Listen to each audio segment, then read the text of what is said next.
L'affiche de Ligue 2 aujourd'hui, nous allons dans les Ardennes à Sedan, l'un des sérieux prétendants à la remontée qui accueillait Dijon, entraîné par un ex de la maison, Serge Romano. À Sedan, il y a de l'espoir, avec en plus un talent tout neuf. Le jeune attaquant Alexandre Bonnet, Alain Vernon et Laurent Desbois pour France de Foot étaient sur place.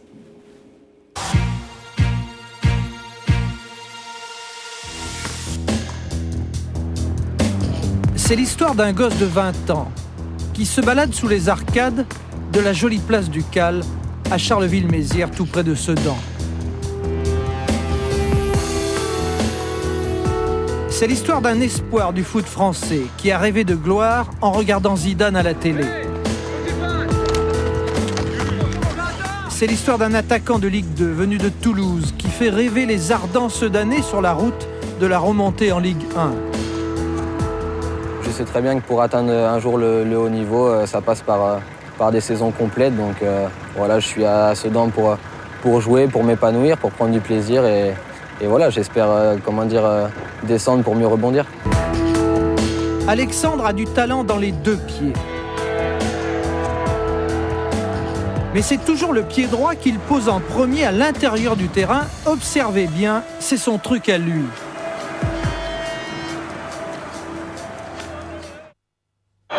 Contre Dijon vendredi soir, Alexandre découvre un peu plus la Ligue 2. Duel musclé, défense intraitable.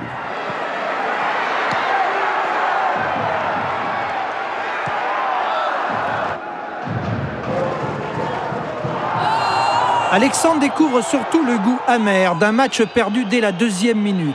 Dijon qui marque sur un pénalty de Sanoun, le seul but de la soirée, avant de repousser tous les assauts ardennais.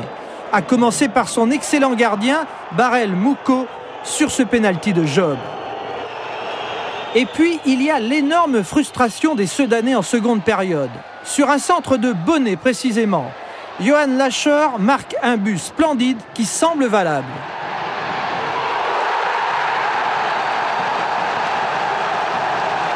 À y regarder de plus près, l'arbitre M. Cailleux a bien vu les fautes de Banning et Boutabou sur le défenseur de Dijon dans la loupe.